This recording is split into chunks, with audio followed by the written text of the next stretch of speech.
프랑스 사람하고 이탈리아 사람하고 유대인이 사형 집행을 받게 됐습니다. 이 집행관이 마지막 한 가지 소원을 들어주고 싶어서 먹고 싶은 게 뭐냐? 먹고 싶은 거 한 가지 먹고 죽게 하겠다. 그래서 이 프랑스 사람은 프랑스 와인하고 프랑스 빵을 먹고 죽고 싶다. 그래서 이제 그 와인과 빵을 먹고 사형이 집행이 됐습니다. 두 번째 이탈리아 사람이 물어봅니다. 뭘 먹고 싶으냐? 저는 파스타를 실컷 먹었으면 좋겠습니다. 그래서 파스타를 실컷 먹이고 사형을 집행했습니다. 이제 세 번째로 유대인에게 묻습니다. 너는 뭘 먹고 싶으냐?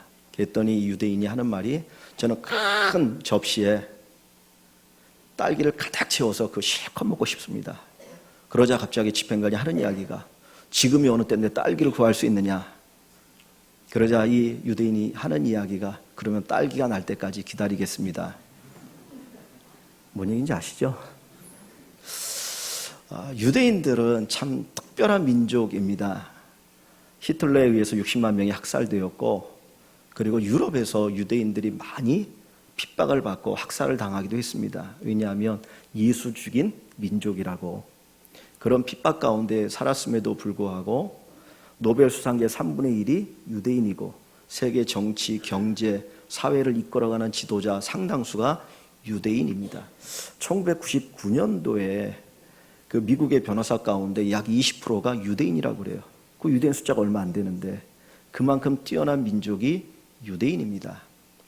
이 유대인들은 AD 70년에 로마에 의해서 그 이스라엘이라고 하는 나라가 망하잖아요. 근데 약 1900년이 흐른 1948년에 다시 그 나라가 세워집니다. 흔적도 없던 그곳에 다시 나라가 세워지는 어마어마한 사건이 일어납니다. 근데 그 유대인들이 그 나라가 세워졌을 때 거기에 모였는데 세계 각지에 흩어졌던 그 많은 사람들이 모이면 당연히 다양한 모습이어야 하지 않습니까? 뭐 폴란드에 사는 사람도 있었고 영국에 사는 사람도 있었고 뭐 미국에 사는 사람도 있고 여러 나라에 터져 살았는데 거기에 모였는데 동질성을 가지고 있었다라는 거예요. 보통 말하기를 100년 정도 어떤 민족 안에 거하게 되면 그 본래 자기의 동질성을 잃어버리고 거기에 동화된다는 거예요. 우리 친구 목사님이 그 미국에서 한 10여 년 이제 목회하다가 한국에 왔는데 그 애가 유치원 다닐 때인가 4살 때인가 미국에 갔습니다. 지금 고등학교를 졸업하고 이제 대학교에 들어갔는데 자기는 아메리칸이래요. 자기는 한국 사람이 아니고 자기는 미국 사람이라고. 왜 한국 군대를 가야 되냐고. 사람 죽이는 군대 나는 안 가겠다고 그런다고 그러더라고요. 그 몇 년만 돼도 그걸 정체성을 잃어버리는데 이 유대인들이 약 1900년 그것도 몇 대에 걸쳐서 그 살아왔던 그 후손들이 자기의 동질성을 잊지 않고 유대인들의 정체성을 가지고 다시 모여서 하나님을 섬기고 제사를 드리고 하는 것을 우리가 볼 수 있습니다. 이 이스라엘 백성들, 유대인이라고 하는 것은 아브라함의 후손이죠. 하나님이 아브라함을 택하셔서 내가 너로 큰 민족을 이루게 하겠다. 그 민족이 유대인인데 그들이 애굽의 노예로 살다가 해방되어서 가나안 땅에서 나라를 세웁니다. 582년도에 바벨론에 의해서 멸망이 되어집니다. 그리고 예수님 오시기 전에 잠깐 다시 나라가 세워졌다가 AD 70년에 망하고 1900년이 넘어서 1948년도에 다시 세워지는데 그 긴 역사 속에서 그들은 결코 정체성을 잃지 않았다는 거예요. 또 유대인들이 뛰어나기 때문에 오늘날 한국 어떤 교육도 유대인의 교육에 대해서 많이 관심을 갖습니다. 어떻게 유대인들이 저렇게 뛰어난 사람이 되었을까? 그 교육의 근본이 뭔가, 뭐가 다르냐 그것을 살펴보는데 궁극적으로 하는 이야기는 뭐냐면 유대인의 유대인됨을 드러내는 것은 바로 그들의 신앙교육에 있다라는 거예요. 신앙교육에 있더라. 학교에서도 신앙교육을 시키죠. 가정에서도 신앙교육을 시키죠. 그리고 그들이 어디에 있든지 간에 그들은 신앙교육, 하나님을 섬기는 그 신앙교육 속에서 결국은 뛰어난 민족이 될 수 있던 것을 우리가 볼 수 있습니다. 이 유대인 남성들이 하나님 앞에 기도할 때에 필요한 3가지가 있다고 합니다. 제가 사진을 한 가지 좀 보여드릴 텐데 그 유대인이 기도하는 모습입니다. 진경 집사님, 저건 통곡의 벽에서 유대인들이 기도하는 뒷모습입니다. 뭘 뒤집어 쓰고 있죠? 저 기도포입니다. 예, 또 보여주시면, 예, 그 옆모습으로 해서 머리에 뭐 하나 뭐 찐빵 모자 같은 거 쓴 거 보이시나요? 그리고 기도포를 쓰고 있습니다. 예. 또 보시면 머리에 쓰고 손에 뭔가 이렇게 지금 이렇게 묶은 거 보이시죠? 예. 그 다음에 예, 옆에 보면 조금 더 잘 보일 겁니다. 머리에 모자를 쓰고 이마에 무슨 네모난 거 이렇게 달고 있죠? 그리고 손에다가 이렇게 칭칭 감은 게 보이시죠? 그리고 뒤에는 이제 기도포를 쓰고 있습니다. 예. 저게 조금 잘 보이는데 보시면 모자를 쓰고 이마에다가 띠를 둘렀는데 그 띠 가운데 뭐가 있습니까? 네모난 상자가 있습니다. 그리고 여기에다가 띠를 두르고 그리고 위에 보면 또 조그만 상자가 있습니다. 예. 그 상자를 좀 크게 확대한 것입니다. 저거는 매주자라고 하는 건데 그 유대인들의 대문에다가 이렇게 대문 옆에 문설주, 문기둥에다가 이제 붙이는 건데 저게 안에다가 이제 성경 구절을 넣거나 성경 구절을 새기게 됩니다. 이렇게 붙여놓은 모습이죠. 예. 또 보시면 벽에다 붙여놓은 그 문기둥에 붙여놓은 모습을 보여줍니다. 이 유대인들이 하나님 앞에 기도할 때에 세 가지 키파라고 하는 거, 이 머리에 쓴 모자, 그 다음 테필린이라고 하는 것은 아까 이마에다가 이렇게 둘렀던 것, 그리고 이렇게 아까 상자가 있죠. 그리고 이 손에다가 두르면서 상자였는데 이걸 테필린이라고 하고요. 그 다음에 아까 이렇게 쓴 기도포, 이걸 탈릿이라고 이야기합니다. 유대인들이 기도할 때에 모자를 쓰는 이유는 하늘로부터 자기 머리를 가리려고 하는 거예요. 그건 뭐냐면 하늘에 하나님이 계신데 그 하나님을 경외한다라고 하는 것을 표현하기 위해서 모자를 쓰는 겁니다. 그것이 이제 키파라고 합니다. 두 번째 탈릿이라고 하는 것은 기도포인데 민수기 15장 37절부터 41절에 보면 옷단에다가 술을 다르라고 그랬어요. 그래서 유대인들이 그 옷에다가 술을 다는데 바리새인들은 엄청나게 그것을 자랑하죠. 아주 꾸미는데 술을 달게 하는 이유가 뭐냐면 여호와의 명령, 율법을 그것을 보고 기억하여 지키라는 거예요. 그리고 잘못되어진 죄짓지 말라고 하는데 목적이 있습니다. 그래서 이 사람들이 기도할 때 그 기도포를 쓰는 것은 어떤 자기를 다른 사람들과 구별하여서 하나님 앞에 집중하기 위해서 하는데 목적이 있습니다. 그리고 두 번째 아까 테필린이라고 하는 것은 뭐냐면 이 이마에다가 이렇게 둘러서 그것을 붙이는데 성경을 한번 좀 봅니다. 제가 여러분들에게 나눠드렸던 유인물 한번 보십시오. 그 맨 앞부분에 보면 출애굽기 13장 1절부터 10절 말씀이 있죠. 그 9절을 한번 봅니다. 9절을 보시면 이것으로 내 손의 기호와 내 미간의 표를 삼고 여호와의 율법이 내 입에 있게 하라. 자, 하나님께서 그 네군데서 이 테필린에 대한 이야기를 하셔요. 그 상자를 테필린이라고 합니다. 아까 그 성경 구절을 넣는 상자를 테필린이라고 하는데 그 테필린을 하는 이유가 뭐냐면 내 손의 기호와 내 미간의 표를 삼아서 여호와의 율법이 내 입에 있게 하라는 거예요. 다시 출애굽기 그 뒷페이지를 봅니다. 13장 16절을 보시면 16절에 보시면 이것이 내 손의 기호와 내 미간의 표가 되리라 그랬습니다. 또 신명기 6장 8절 아까 읽었던 말씀인데 6장 8절 너는 또 그것을 내 손목에 매어 기호를 삼으며 내 미간에 붙여 표로 삼고 그리고 마지막 11장 18절 이러므로 너희는 나의 이 말을 너희의 마음과 뜻에 두고 또 그것을 너희의 손목에 매어 기호를 삼고 너희 미간에 붙여 표를 삼으며 그랬습니다. 이 성경에서 이 손목에 매어 기호를 삼고 미간에 붙여 표를 삼으라고 하는 이 말씀이 네 군데 딱 나와요. 근데 우리가 읽은 이 말씀에만 이게 기록되어 있습니다. 그래서 이 유대인들이 이 하나님의 말씀을 따라서 이제 테필린을 하게 되는데 그 안에다가 말씀을 넣는다는 거예요. 근데 어떤 말씀을 넣냐면 이 네 가지 우리가 여러분들에게 인쇄드린 이 말씀을 적어서 거기에다 넣습니다. 그래서 그것을 암송하고 그것을 꼭 붙들고 2000년, 3000년 동안 그들이 살아왔다라고 하는 것입니다. 왜 하나님께서 미간에 붙여 표를 삼고 손목에 메어서 기호를 삼으라 그랬느냐? 이 미간에 붙이면 이 머리에다 붙인다는 것은 뭘 의미하겠습니까? 머리는 뭘 나타내죠? 지성을 나타내죠. 지성. 그죠? 그래서 이 머리의 지성으로 하나님의 말씀을 알으라는 거예요. 그리고 유대인들이 그 띠를 손에다 하는데 어디는 손에다 하면 왼손에다 합니다. 보통 우리가 생각하면 오른손에다 할 것 같은데 왼손에다 하는데 왼손에 하는 이유가 뭐냐면 왼손을 이렇게 가슴으로 옮기면 이 왼손이 어디에 닿나요?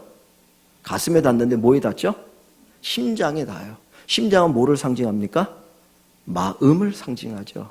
그래서 머리와 심장에 하나님의 말씀을 담겠다라는 거죠.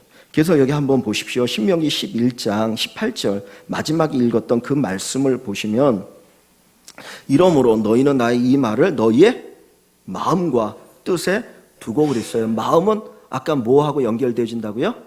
심장과 뜻은 뭐하고 연결되지죠? 머리하고 연결되잖아요.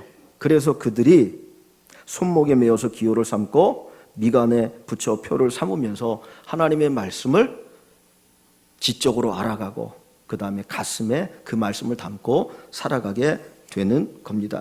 그러다 보니까 신명기 6장으로 다시 한번 와봅니다. 신명기 6장 5절 우리가 읽었던 그 말씀을 보시면 그 하나님의 말씀을 그들이 머리로 가슴으로 받고 어떻게 하나님이 살아가기를 원하십니까? 5절에 보면 너는 마음을 다하고 뜻을 다하고 힘을 다하여 내 하나님 여호와를 사랑하라. 여러분 많이 들었던 말씀이죠. 마음은 아까 뭐하고 같습니까? 심장이죠. 그죠? 뜻은 아까 뭐죠? 머리, 지성을 얘기합니다. 힘은 또 뭐를 의미하겠습니까?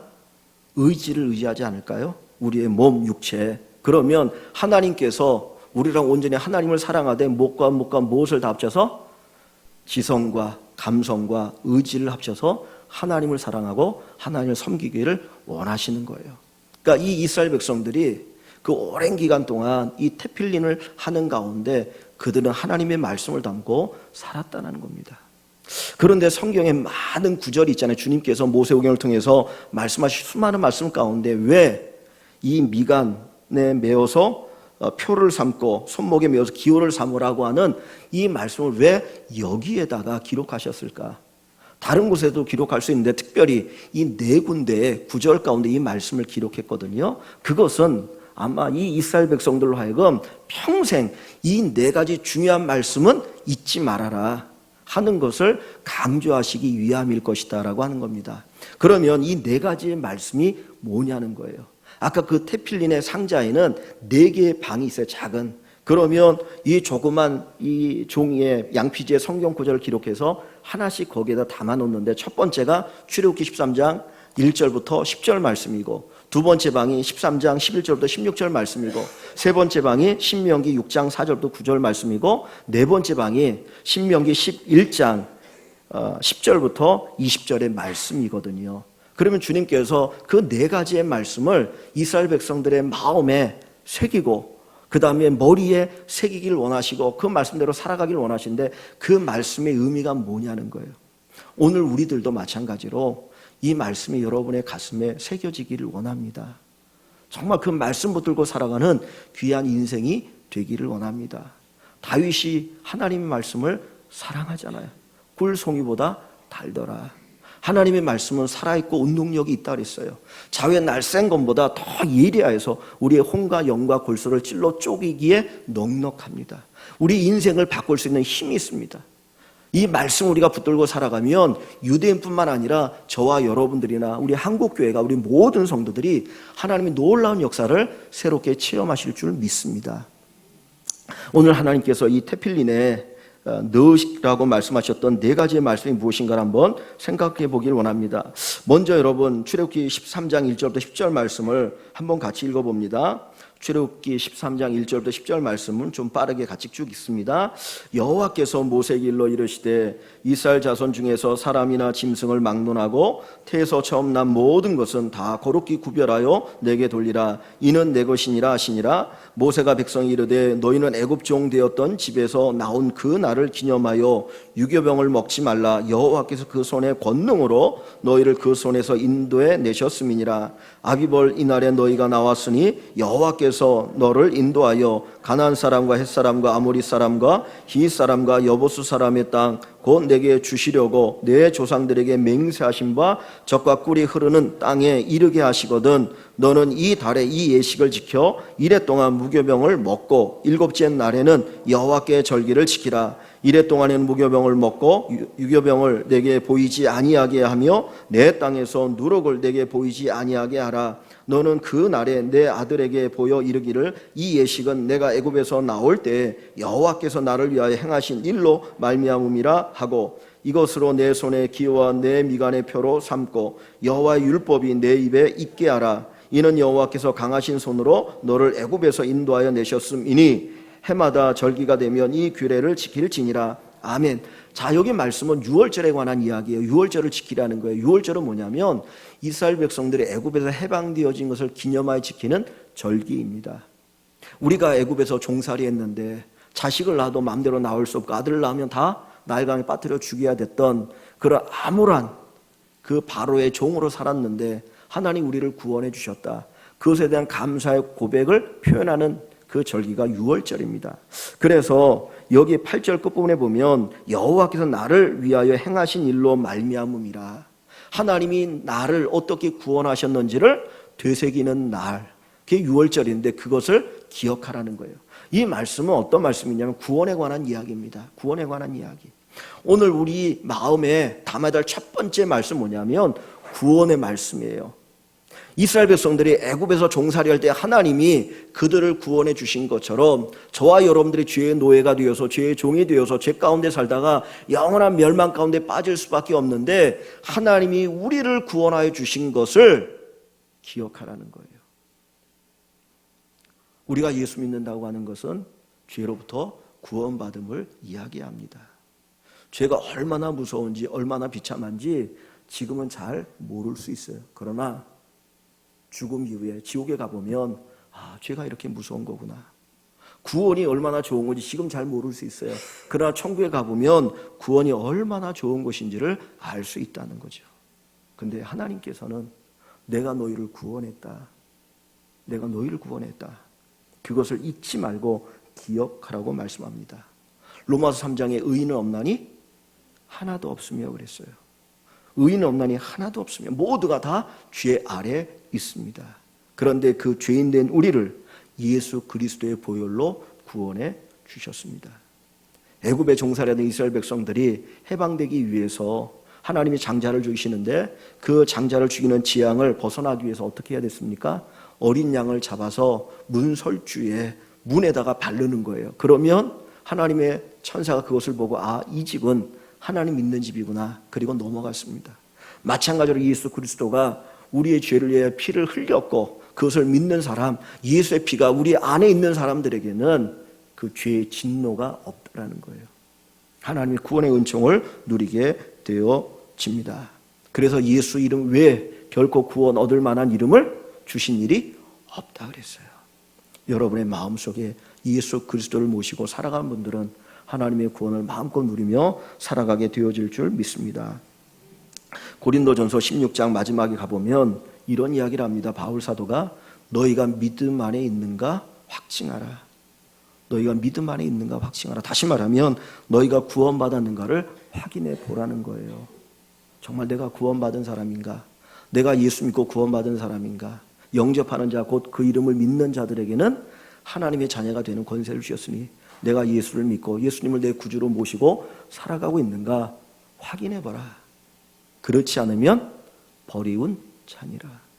오늘 살아온 모든 성도님들이 이 하나님의 구원을 누리시고 그 구원에 대한 고백이 충만하시기를 주의 이름으로 간절히 축원합니다.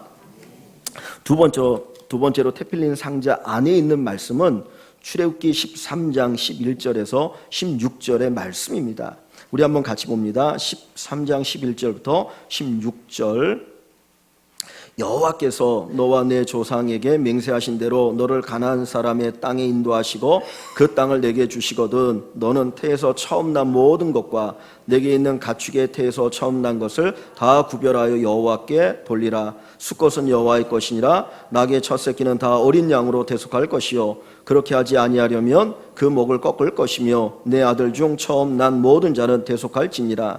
후일에 내 아들이 내게 묻기를 이것이 어찌 됨이냐 하거든 너는 그에게 이르기를 여호와께서 그 손의 권능으로 우리를 애굽에서 곧 종이 되었던 집에서 인도하여 내실세. 그때 바로가 완악하여 우리를 보내지 아니하며 여호와께서 애굽 나라 가운데 처음 난 모든 것은 사람의 장자로부터 가축의 처음 난 것까지 다 죽이셨으므로 태에서 처음 난 모든 수컷들은 내가 여호와께 제사를 드리려 내 아들 중에 모든 처음 난 자를 다 대속하리니 이것이 내 손의 기호와 내 미간의 표가 되리라. 이는 여호와께서 그 손의 권능으로 우리를 애굽에서 인도하여 내셨음이니라 할지니라. 아멘. 자, 두 번째는 이 말씀을 거기에 담는 거예요. 근데 이 말씀의 내용이 뭐냐면 헌신을 이야기하는 겁니다. 헌신. 하나님이 이스라엘 백성을 구원할 때 애굽의 뭐를 다 죽이셨다고요? 장자를 죽였어요. 사람의 처음 난 장자, 짐승의 처음 난 것까지 다 죽이십니다. 재앙이죠. 근데 그 재앙 속에서 누구는 재앙이 넘어갑니까? 이스라엘 백성들. 그래서 자기의 장자가 죽지 않고 첫 짐승이 죽지 않았어요. 하나님께서 그 구원에 대한 이야기를 하시면서 내가 너희를 구원하였으니 너희도 이제 나에게 헌신하라는 거예요. 그래서 처음 난 새끼들을 내게 제물로 바치고 또 남자 가운데 처음 난 아들을 내게 바치라. 그런데 어떻게 바칠 수가 없으니까 하나님이 어떤 방법을 쓰냐면 이스라엘이 12지파로 되어 있는데 그 지파 가운데 레위 지파를 특별히 구별하여서 그들로 하여금 하나님의 교회, 하나님의 전을 섬기게 합니다. 그리고 나머지 11지파가 그 사람들이 하나님의 전을 섬길 수 있도록 그들을 돕는 거예요. 그래서 10의 1조를 드리면 그것을 가지고 레인들에게 그것을 주고 레인들이 또 제사에 드리고 하나님을 위해서 쓰게 되어집니다. 여기서 하나님께서 말씀하고자 하는 건 뭐냐면 내가 너희를 정말 구원한 것을 믿느냐? 그렇다면 이제는 너희는 나를 위해 살라는 거예요. 나의 영광을 위해 살라. 여러분, 하나님이 여러분을 구원하신 것을 믿습니까? 그렇다면 우리 인생의 목적이 달라져야 합니다. 예수 안 믿는 분들은 인생의 목적이 자기예요. 나를 위해서 사는 겁니다. 나의 배부름을 위해 살고 나의 영광을 위해 살고 나의 어떤 세상에서 더 많은 것을 누리기 위해서 사는 것이 이 세상 사람들의 목적이에요. 그러나 우리 그리스도인의 목적은 그것이 아닙니다. 하나님 영광을 위해서 살아가는 겁니다. 나를 구원하신 그 하나님을 위해서 헌신하는 겁니다.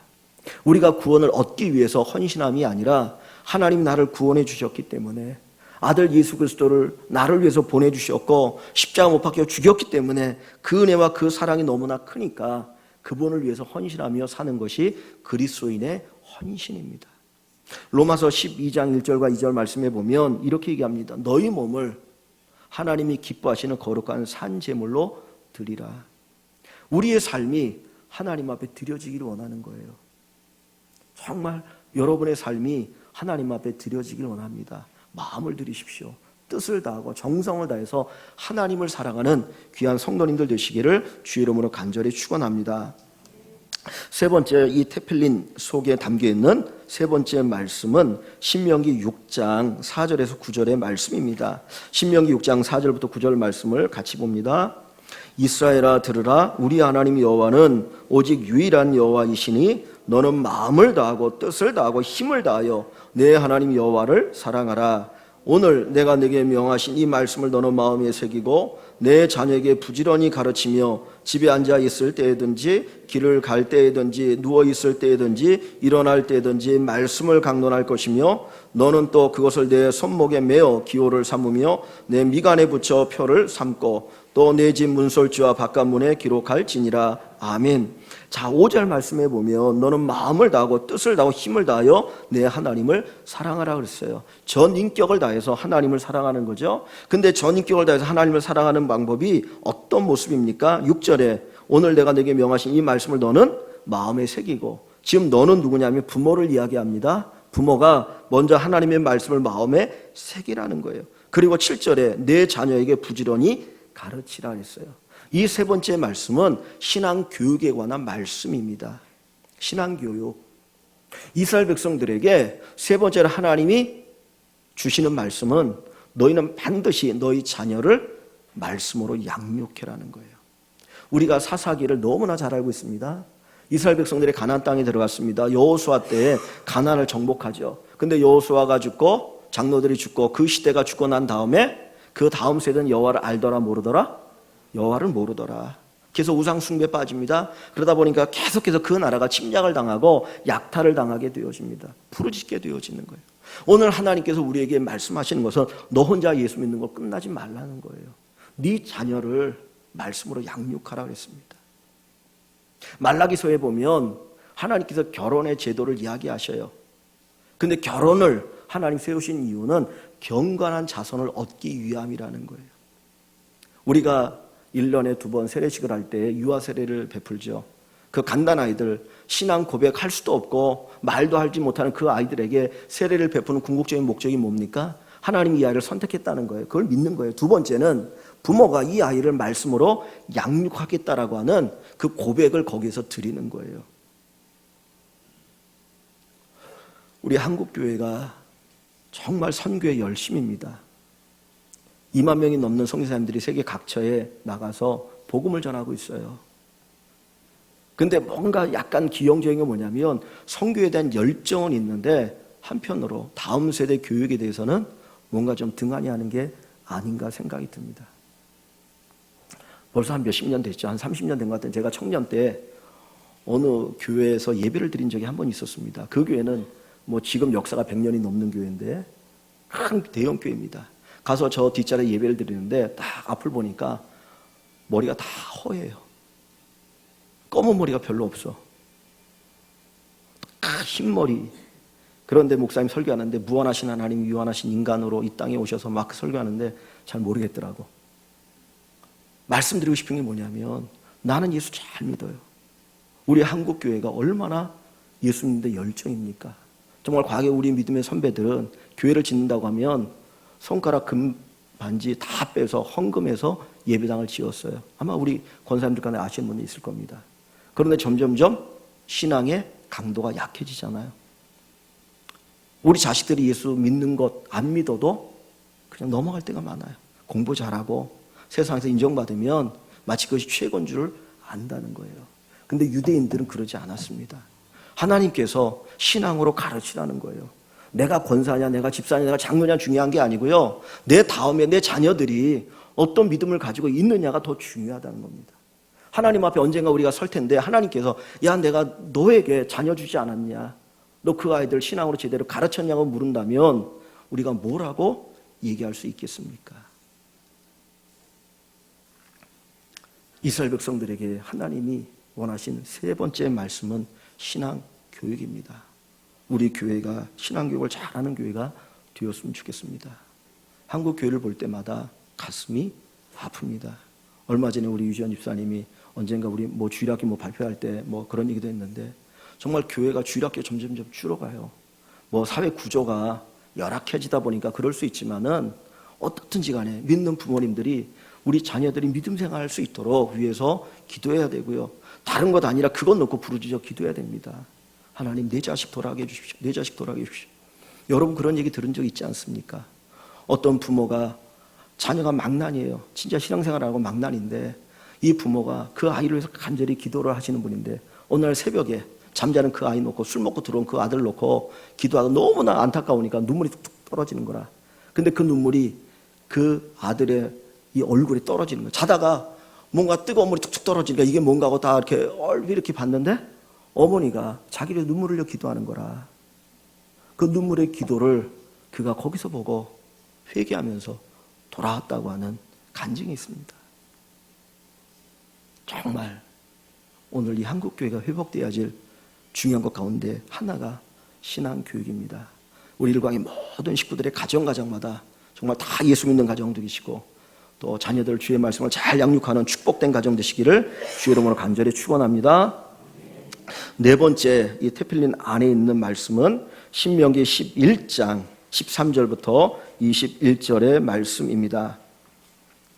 자, 8절부터 한번 볼까요? 신명기 11장 8절부터 20절 말씀 한번 쭉 읽습니다. 그러므로 너희는 내가 오늘 너희에게 명하는 모든 명령을 지키라. 그리하면 너희가 강성할 것이요 너희가 건너가 차지할 땅에 들어가서 그것을 차지할 것이며 또 여호와께서 너희의 조상들에게 맹세하여 그들과 그들의 후손에게 주리라고 하신 땅 곧 젖과 꿀이 흐르는 땅에서 너희의 날이 장구하리라. 내가 들어가 차지하려는 땅은 내가 나온 애굽 땅과 같이 아니하니 거기에서는 너희가 파종한 후에 발로 물 대기를 채소밭에 댐과 같이 하였거니와 너희가 건너가서 차지할 땅은 산과 골짜기가 있어서 하늘에서 내리는 비를 흡수하는 땅이요 내 하나님 여호와께서 돌보아 주시는 땅이라 연초부터 연말까지 내 하나님 여호와의 눈이 항상 그 위에 있느니라. 내가 오늘 너희에게 명하는 내 명령을 너희가 만일 청종하고 너희의 하나님 여호와를 사랑하여 마음을 다하고 뜻을 다하여 섬기면 여호와께서 너희 땅에 이른 비 늦은 비를 적당한 때에 내리시리니 너희가 곡식과 새 포도주와 기름을 얻을 것이요 또 가축을 위하여 들에 풀이 나게 하시리니 내가 먹고 배부를 것이라. 너희는 스스로 삼가라. 두렵건대 마음에 미혹하여 돌이켜 다른 신들을 섬기며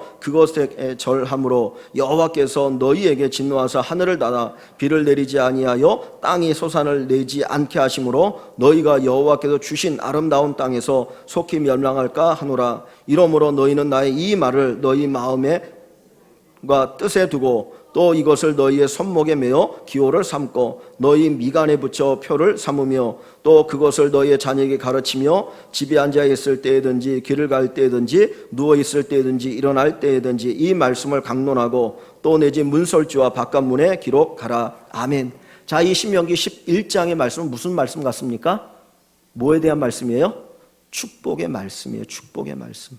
하나님께서 믿음으로 살아가면 복을 주신다 하는 것을 말씀하고 있는 내용입니다. 여기 몇 절입니까? 13절. 내가 오늘 너희에게 명하는 내 명령을 너희가 만일 청종하고 너희 하나님 여호와를 사랑하여 마음을 다하고 뜻을 다하여 섬기면 여호와께서 너희의 땅에 이른 비 늦은 비를 적당한 때에 내리시리니 너희가 곡식과 포도주와 기름을 얻을 것이요 또 가축을 위하여 들에 풀이 나게 하시리니 내가 먹고 배부를 것이라. 복 주시는 하나님입니다. 이스라엘 백성들이 이 당시에 직업이 뭡니까? 크게 두 가지밖에 없잖아요. 하나는 농사 짓는 거고 하나는 목축하는 겁니다. 하나님이 이게 복을 주시겠다는 거예요. 우리가 하나님을 사랑하면 하나님이 그들에게 복을 주십니다. 성경에서 하나님이 자기 자신을 우리에게 보여주실 때 제일 먼저 보여주셨던 모습이 어떤 모습인 줄 아십니까?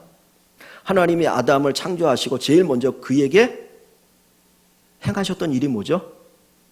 아담에게 뭐 주시는 거예요? 복을 주시는 거예요. 복 주시는 거죠.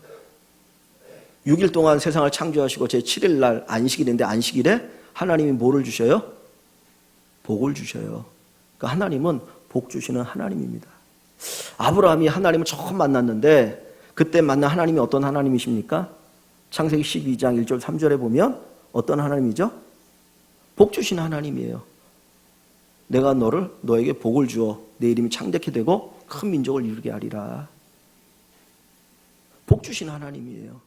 오늘 하나님은 우리를 창조하시고 우리에게 복 주기를 원하시는 거예요. 내가 너에게 복을 줄 테니까 너희는 나를 잘 섬겨달라. 사랑하는 성도 여러분, 여러분들이 하나님의 복을 받아 누리시기를 원합니다.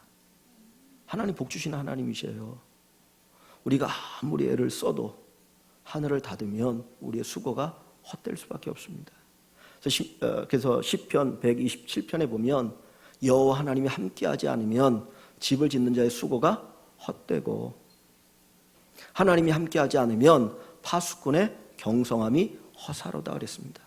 여호와를 경외하고 그 도를 행하는 자는 그 손이 수고한 대로 먹을 것이라. 하나님은 복 주기를 원하셔요. 여러분들에게 복 주기 위해서 여러분을 부르셨습니다. 그래서 갈라디아서에도 아브라함이 하나님께 복을 받은 것처럼 믿음 안에서 아브라함이 받은 복을 우리가 누린다 그랬습니다. 우리가 예수 믿는데 그래도 복 받은 모습을 보여줘야 되지 않겠습니까?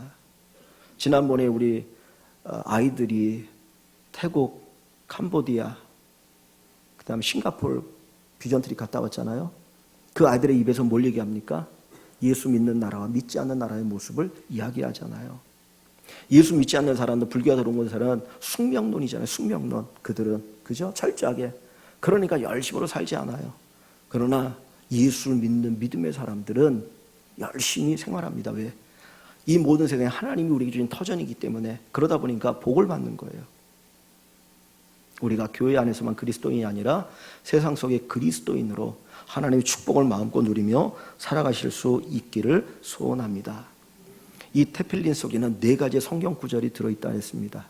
여러분이 이 구절의 내용을 잘 몰라도 좋아요. 그러나 다만 4가지가 어떤 하나님에 대해서 말씀한지는 기억하면 좋겠어요. 첫 번째는 뭡니까? 구원하신 하나님. 우리를 구원하신, 죄 가운데서 구원하신 하나님. 두 번째는 뭡니까? 그 구원하신 하나님에 대해서 우리는 어떻게 해야 돼요? 헌신. 우리 헌신의 대상이신 하나님이에요. 세 번째는 뭘 얘기합니까? 신앙 교육을 얘기하죠. 그러니까 신앙 교육의 주체 또는 대상이 되신 하나님. 뭘? 내용이죠, 내용. 그 다음 4번째는 뭡니까?